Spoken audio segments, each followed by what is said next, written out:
again welcome those of you who are here in the sanctuary and those of you who are watching us and following us by YouTube.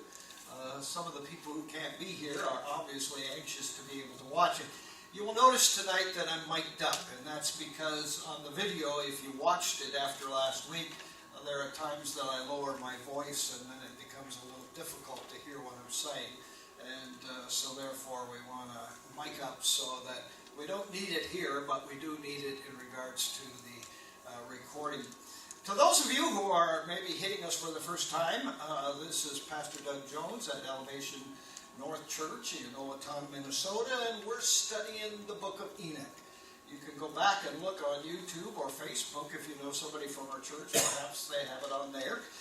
You can get lesson 1 from last week, which was actually the introduction that we looked into why the book of Enoch and the importance of it and all the things that has to do with what we look at. Tonight we're starting at chapter 1. I'm not sure how far we're going to go, but obviously a lot of the chapters in Enoch are only 1 or 2 verses, and a lot of them just 1. So we can cover several chapters, and it's not like that we're covering a lot of material. Those of you who are here in the sanctuary, and we highly recommend that if you don't, you can contact us, or we would encourage you to get the book of Enoch. It looks like this. It's by Dr. R.H. Charles, and we would encourage you to get that, and you can read along and follow with us and look at how we're covering it. One of the things you need to know when you're reading this book is the page before the first chapter. They've got parentheses and brackets and all of those kinds of things that helps you understand why they're in there. You need to know, first of all, in the original Hebrew, they only have, a fifth or even if that, words that we have.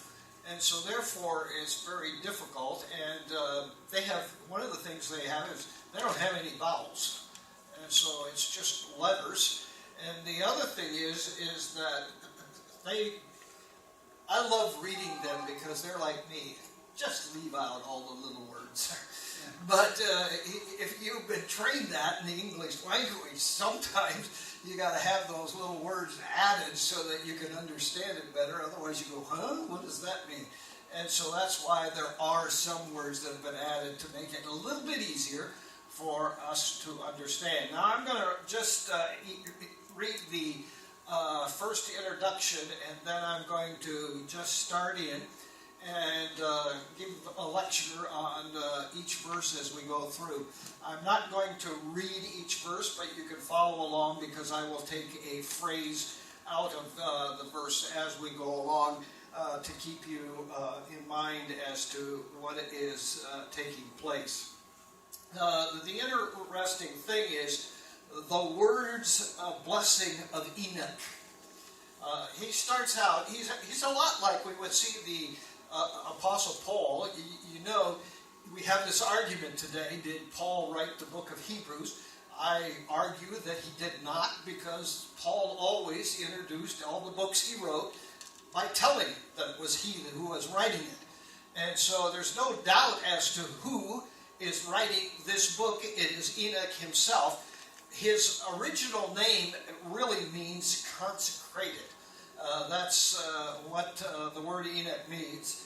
His father, it's interesting, the 2 oldest men that ever lived in the world, if you follow the genealogy, and the interesting thing is that there are just a few words, or a few verses in Genesis chapter 5, and 1 verse in Hebrews is all that refers to Enoch as far as the Bible is concerned.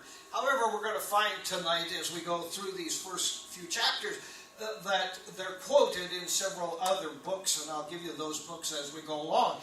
But the interesting thing is the 2 oldest men that ever lived in the world was one, Jared, who was Enoch's father, and Methuselah, who was Enoch's son.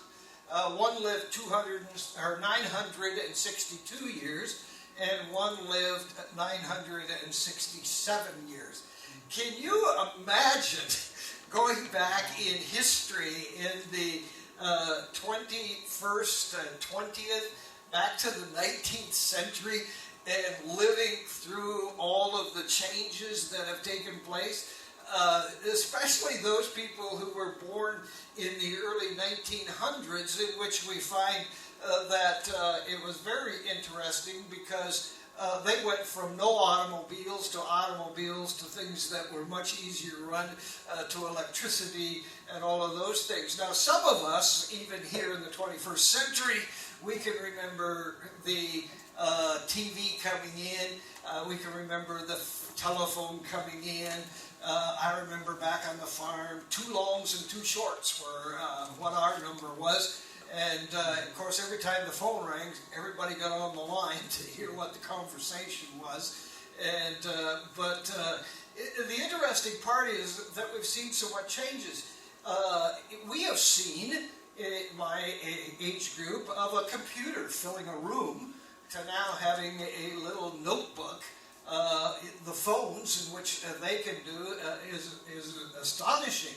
So, but in 900 years, there wasn't a lot that really changed outside of the environment and what took place. Enoch was 65 when his son was born, and he was actually 365 years of age when God took him out of the world. Now, as we know that I shared with you last week, we know that Elijah and Enoch are going to be the 2 witnesses in Revelation chapter 20-21. They are the only 2 that have been taken by God. How do we know Enoch was taken by God? How do we know he didn't die? Because over in Hebrews, there's one little verse about him, and it talks about how he was swept to heaven by God. So we know that he was taken. He makes it very clear in verse 2 that what he is writing about is not for that present generation. He is referring to, we're going to see, he's going to talk about the flood that's going to come and destroy mankind. But actually, much of what he talks about in this book, we haven't seen it come to pass yet. It is still things that are still way in the future. God gave him the tremendous insight to see all of the things that were taking part. That's why the early church was so interested in the book of Enoch, because they just thought because Jesus said, I'll be coming soon, that it was going to just happen any minute, and if they could study the book of Enoch, Revelations wasn't yet written, they would get some understanding of what would take place, how it would take place, and all of those things that were began in the beginning. That's why the book was really prized. And they also believe that so much in the early church, if you study early church history and things, and depending on the author you study by, but it seems like what happened to the book of Enoch is it got split apart. And it was something that, they didn't have printing presses like we have and all of those things. And so the book actually got tore apart and sent to different places, and then they would exchange it. And then after a period of time, just like our houses, things get lost and disappear and all of those kinds of things. Now, in verse 3 and 4, I want to explain this, where he talks about, first of all, the Holy One will come on the Mount of Sinai. This is referring here to the law being given, as we see in Exodus chapters 19 and 20. Actually, Exodus 20 is where the law was really come to pass, but in Exodus 19, it talks about all of the surroundings of what happened. And literally, in that day, when you read Exodus 19, you're going to find that when God came to give the 10 Commandments, that actually the mountain shook. And all of the things that we see, there was thunder, there was lightning, there was smoke, all of the things to show the magnitude and the power, especially of who God was. Then he talks about coming with the power of the holy angels. This is referring to yet to come. That's the coming of the end. Now, let me give you a little theology 101, okay? What means here, and this happens several times in the Bible, is that it is called the Law of Prophetic Perception. Don't try to write that down. You'll get that in your notes. What it means is there are two thoughts given without a gap between. Okay? We find in Isaiah did that. We find Jeremiah did that. We find Ezekiel did that. Daniel did that, where there's two things that are separate, but they sound like the same because there's no cut between them. They just actually happen, and that's what he is referring to here. Isaiah 61 is a really clear one to look at, because Isaiah talks about, one is the day of vengeance, when God's going to pour out his wrath against those who do not believe, the lost, but he also refers to the day of a redemption, of when the church is going to be redeemed, but he doesn't separate the two, and that's where some people think that everybody is going to be saved. What's going to happen is they're going to receive the vengeance of God, and then he's going to redeem them. That's ridiculous. That's not how it happens. You're either in or you're out with God, and you either believe or you don't believe, and you will either be rewarded or you're going to be punished. And that's just very simple. You can't take where we call this prophetic perception, perspective, you can't take that and change and make it what you want it to be. You've got to take the thing as a whole, and that's why we call it that, is because there are two, and we're going to see that as we study further, two different things, two different times in history in which something takes place. Now, in verse 5 is an interesting verse, because he talks about the fear that will come upon the fallen angels. You remember James wrote in chapter 2 that it says, he said to some of the people in the church, he said, you believe in the Holy God, that's wonderful, but even the devils believe and they tremble. In other words, there's more to knowing just who God is. The problem is, in the 21st century, we don't have in society a fear of what God can do. We have become so calloused, and we become so much just transforming things, adjusting it by society, that we're in a point now where we don't even sense or have any feeling. You need to understand something. One of the things that's going to come out very clear in Enoch that'll really bring your eyes to focus in other parts of the Bible, angels and demons have feelings. And so one of the things that happens is the demons can see what is going to happen. They know what the end is going to be like, and they're afraid. We as people of God, we need not to be afraid. Our fear should be of great respect of who God is, but not fear of the punishment, because we're born and we're bought by the price of his Son. We're going to be redeemed. But the fact is that even the devils, the demons, are afraid of what is going to transpire. And he says in that last days, which we also find in Revelations, as well in the last chapters, that there's going to be earthquakes, levels are going to be, mountains are going to be leveled. It's going to be as almost as they melted. And obviously we can see that with the multiple earthquakes that we're seeing today. Isn't it amazing to see in areas where there could have been skyscrapers, or there was hills, or there was all kinds of buildings and things. There's nothing there. Everything is to a level of about 3-4 feet. When God comes and his feet touches the ground, there is going to be a real problem with that. Now, Psalms 97:5, Isaiah 64:1 and 2, Revelations 21:1. Those will be in your notes next week, but those are cross-references to this verse. I want you to understand that there are a lot of cross-references from Enoch. Again, I want to remind you of that are throughout the entire Bible. Those three verses, or those three passages in Psalms, Isaiah, and Revelation, all refer to exactly this particular verse. Now, in verse 7 we find the judgment will come to all, even the righteous. Now, we got to figure this out. What is he talking about? Well, first of all, this is not the white throne judgment, okay? There is different judgments that are going to happen. The white throne judgment is where all the people who do not know God are going to stand before him. That's where it says, every knee shall bow, every tongue shall confess. Problem is that when they stand before God to be judged, they're going to confess that who he is. It's too late. They are going to receive the just judgment.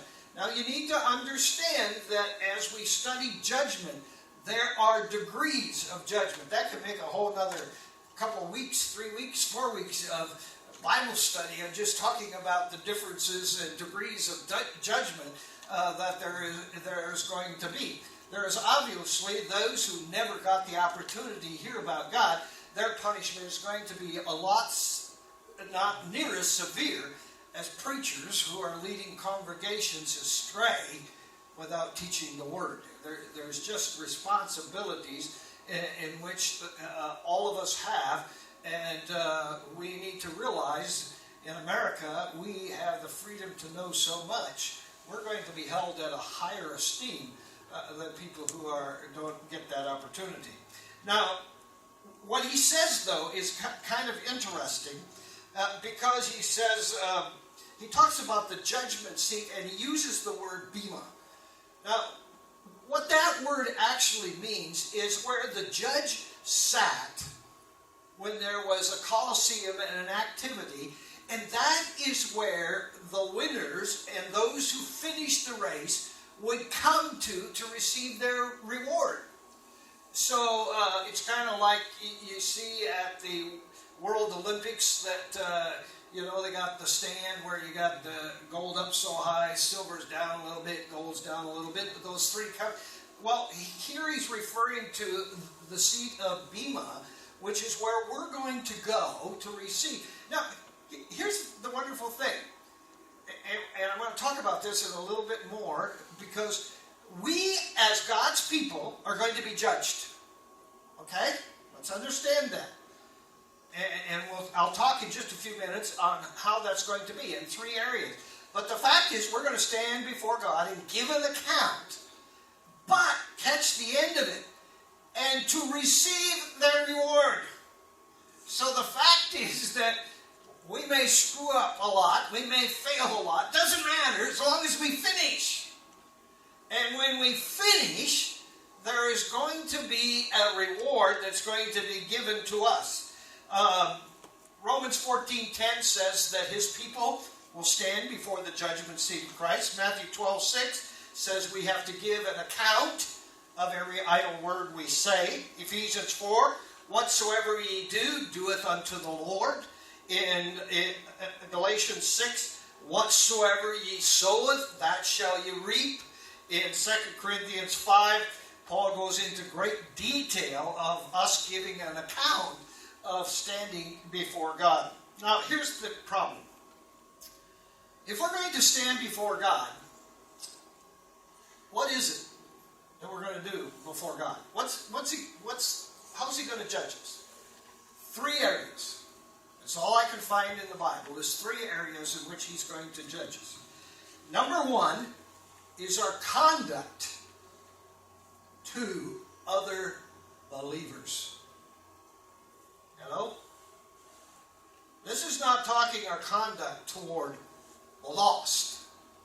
We should love them, but we don't associate with them. But what we need to get to understand here is that it's very crucial that our relationship with other Christians is going to be judged. Now, remember, everybody is a blessing.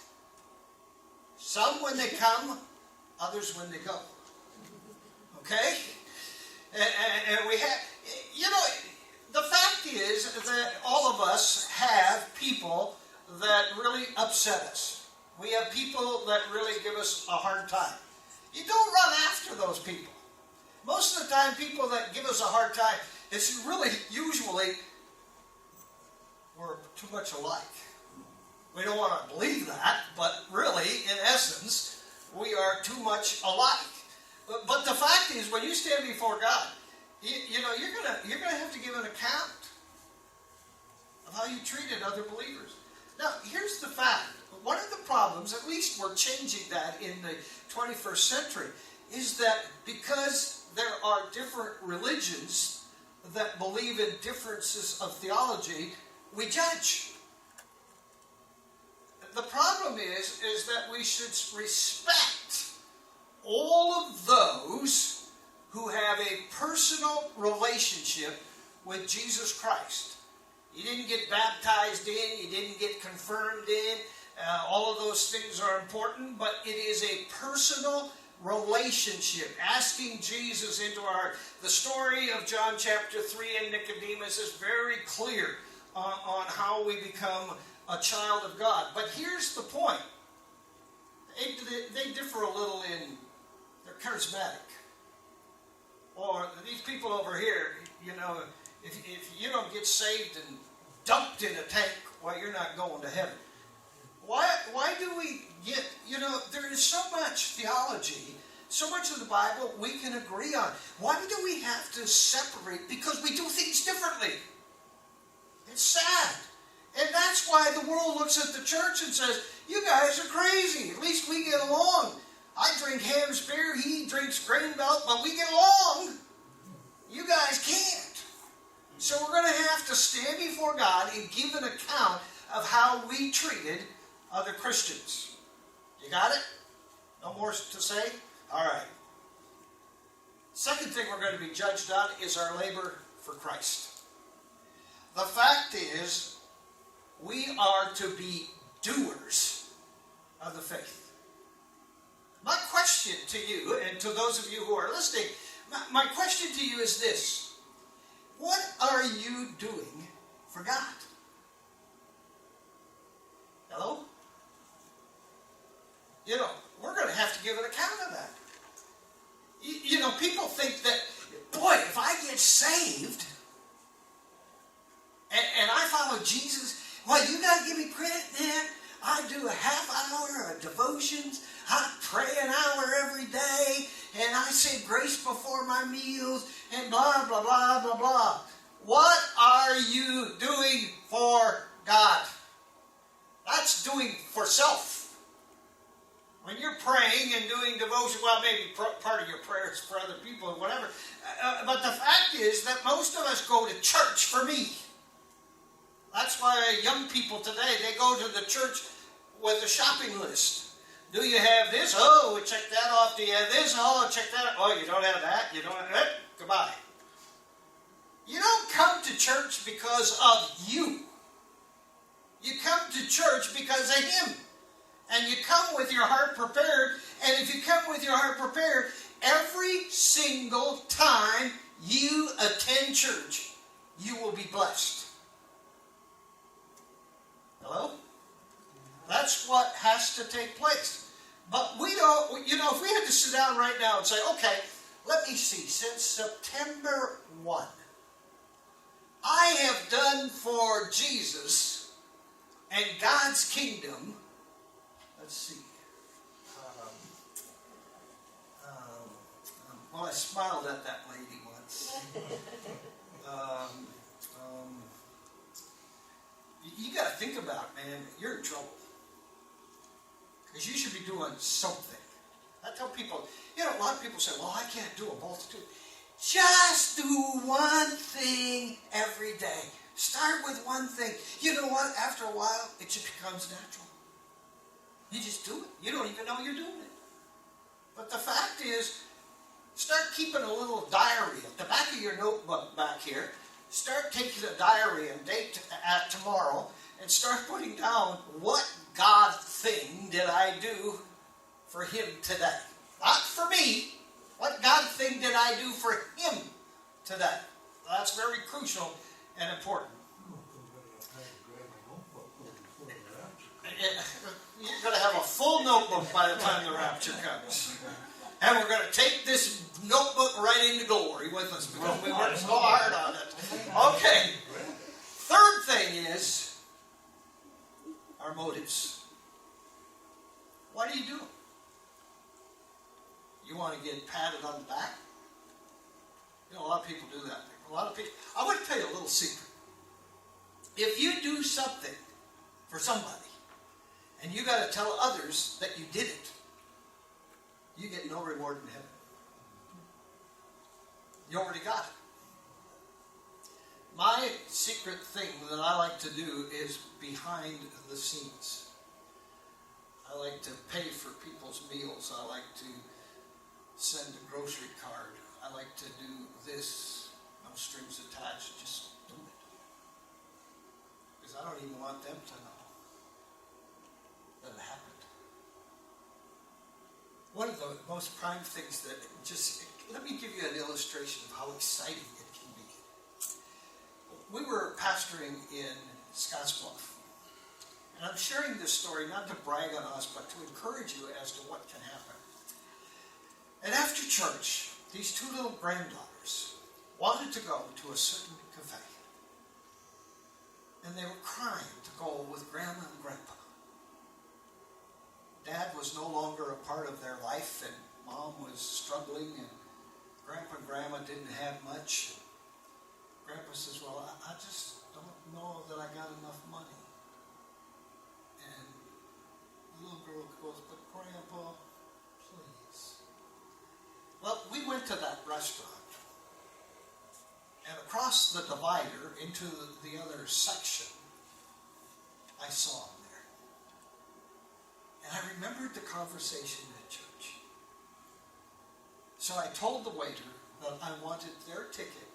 I did not want them to know who paid for it. I don't want them to know that it was paid for till they leave. Okay? So they gave me the ticket. I paid for it.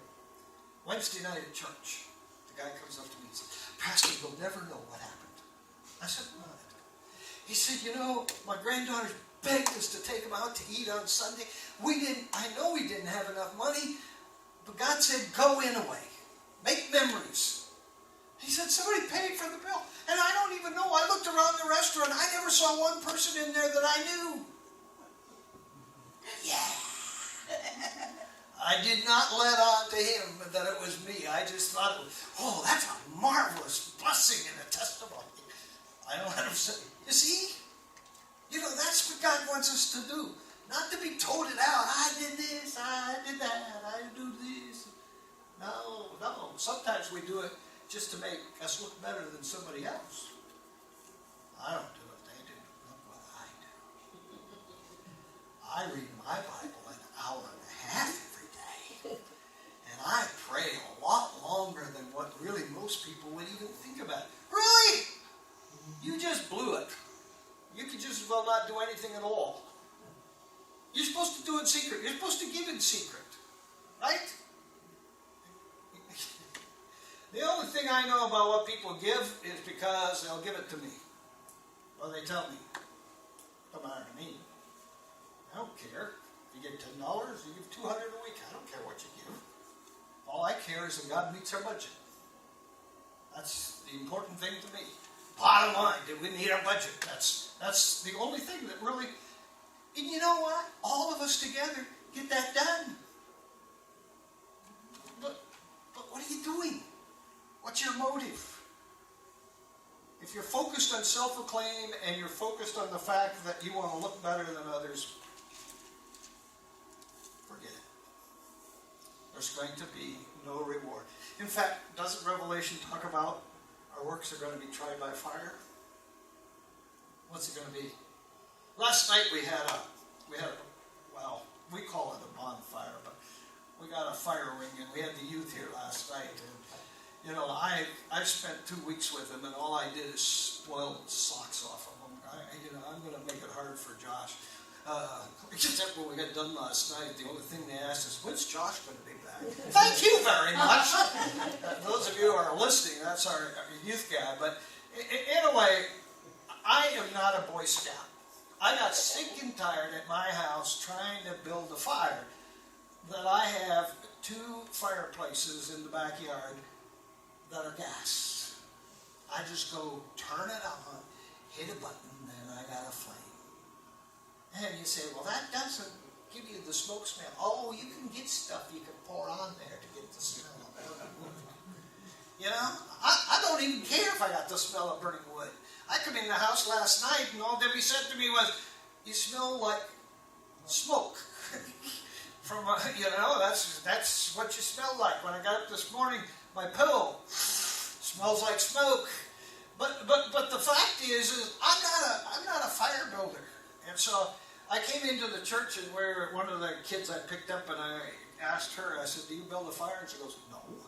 And I go, well, we got to build a fire. So we're trying to figure out what to do. And all the Bibles that we gave to our kids came in this big box. So I took the box and broke it all down and put it on the bottom.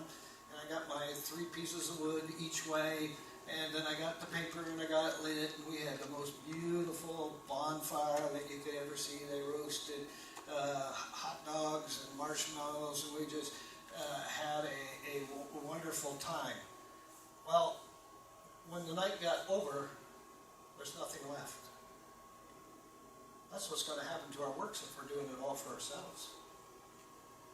Or it's going to be refined like pure metals of silver and gold.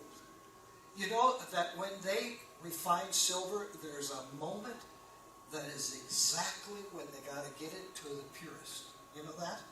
When they heat silver so that the best part of the mineral comes to the top, they know exactly when to skim it off when they look into it and see a perfect reflection of their face.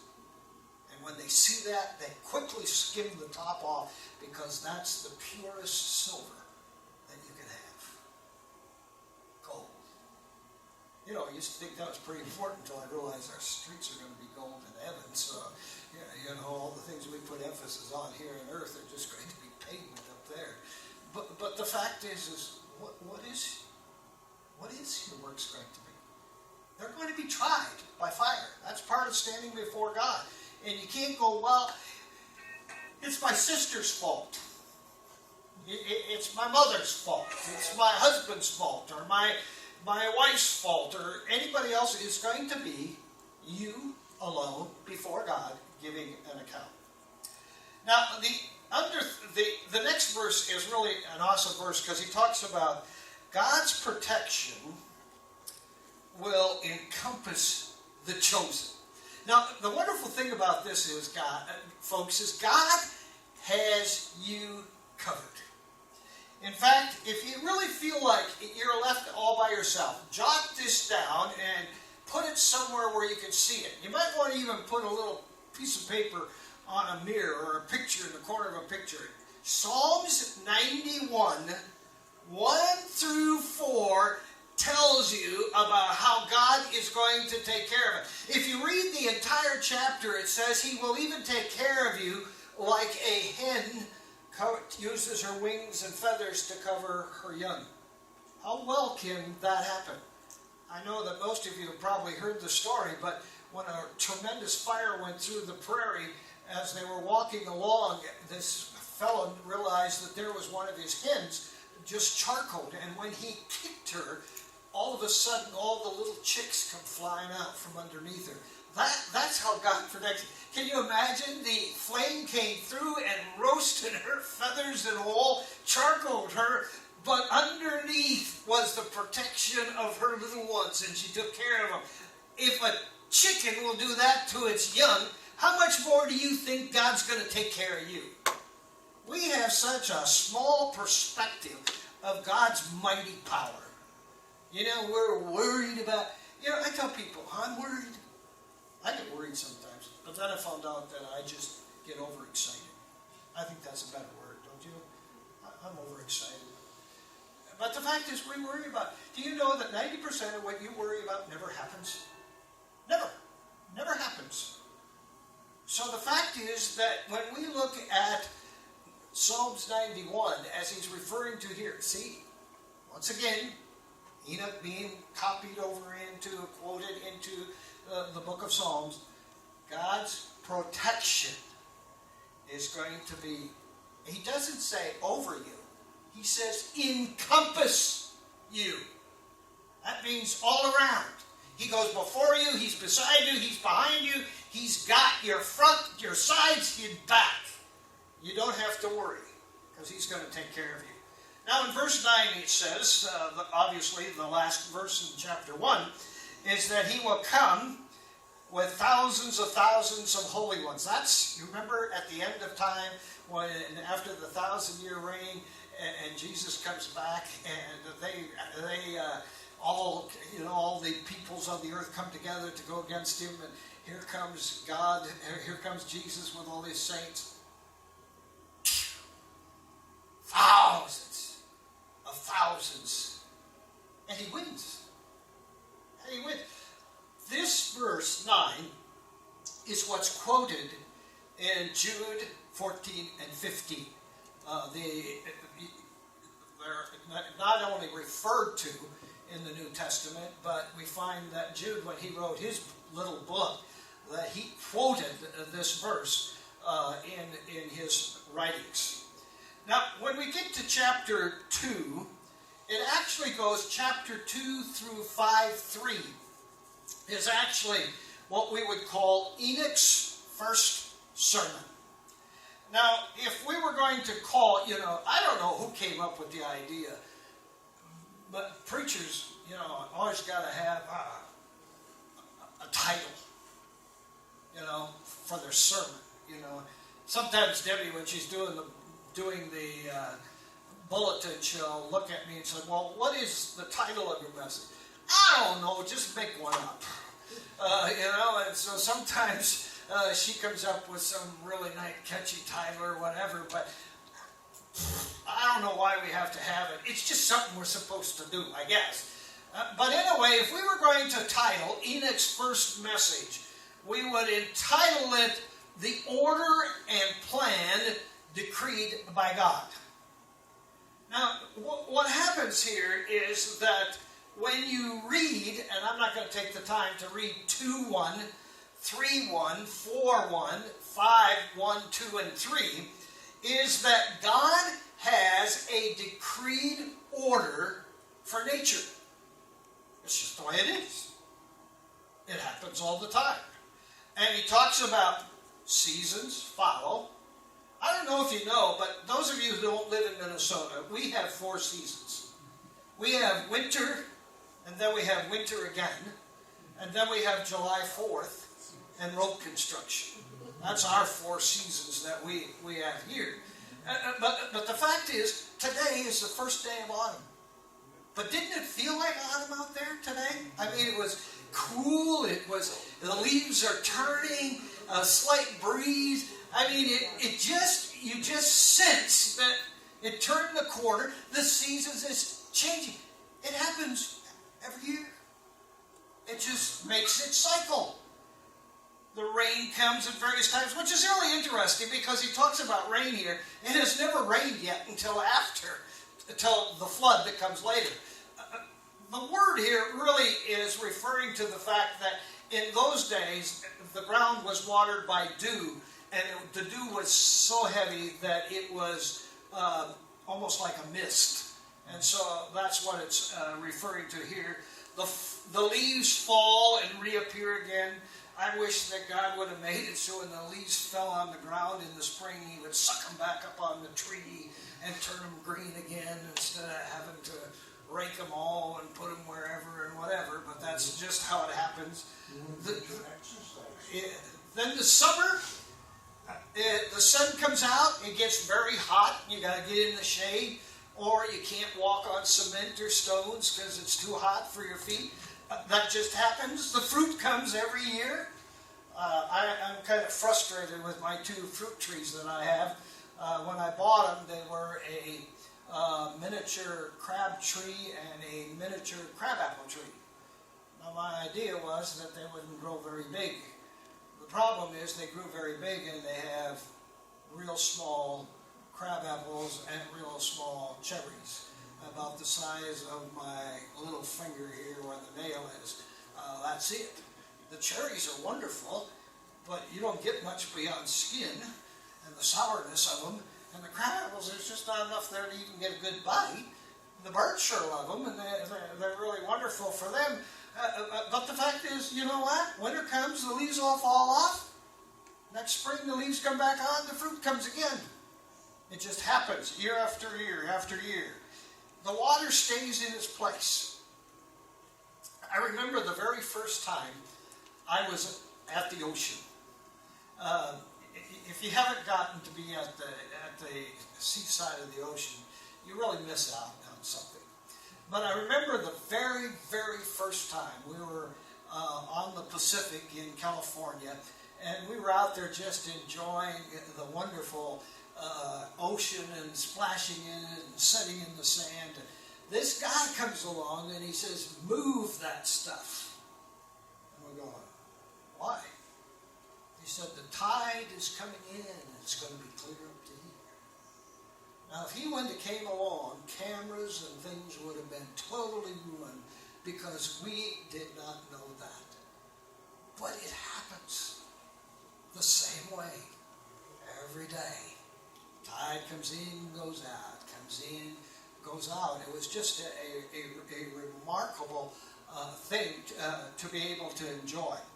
Now, that is what he's primarily talking about here in this first sermon, is that God has decreed that everything has its place. The sun comes up. It doesn't come up in the south. It doesn't come up in the north. It doesn't start in the west and goes to the east. It comes up the same place every time. And it goes down the same way. And the moon comes up. And depending on the season, it shifts a little bit according to how the world tips on its axis. But do you realize, I've said this several times, when I was in Australia, it was weird. We're upside down according to here, but we were upright. And we didn't fall off. The water didn't just drain out. I mean, it's just remarkable to see how God created this entire universe as we have it, and it is just totally put together. Now, if you believe in evolution, which a lot of people do, you know why they believe in evolution? Because evolution takes away the possibility of a fall and sin and having to be righteous with God. However, for evolution to happen, let's say we take the mark between 1 and 10, okay? This is where evolution would fit in and its possibility. It would be 40,000 in the fifth dimension, followed by 40,000 zeros. Do you realize how much possibility that really can be? You see, if we've evolved from certain things, what they can't explain is, well, how did a tree get here? And how did a fly? Oh, we came from a fish? Well, where did the fish come from? Well, for the molecule to change, then you got to take it to the 80,000 zeros to follow. To believe that a molecule could split and come up with things is ludicrous. It can't in any bright mind. But if we believe in evolution, we get rid of God and we don't have to deal with the sin things, see? We don't care if it's impossible or hardly possible to happen. We just get rid of God. And so that's what we did. But if you look around, here's where Psalms 19, he quotes from here. He said, "If you look around, the heavens declare his glory, and the earth shows his handiwork."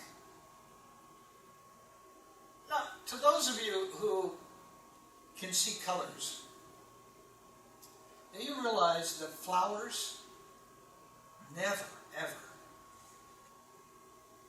really fight with each other, the colors?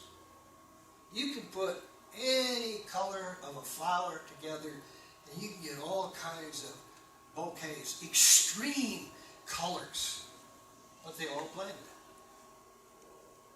It's amazing, God's wonderful thing. We have trouble on one side of our where one of the ponds at Southway is, and so this fall we decided that we're going to, when they dug out the pit, we decided that we're going to just take all of it and we're going to put wildflowers. We're going to plant half this fall to get it started and the other half next fall. So that we can't grow grass, we can't do anything else. So let's just put flowers in there. Just like all kinds of wildflowers that don't need a whole lot of rain, a whole lot of moisture. Just beautify the side and make everybody look at it and think it's wonderful. But God created this marvelous earth that we have. And it's so wonderful. And so, anyway, next week we'll pick it up at verse 4. And I'm not sure how far we'll go. I haven't got that far ahead to check it out. But we encourage you to read over your notes. And we hope that those of you who have been watching us, join us again next week as we continue in the book of Enoch.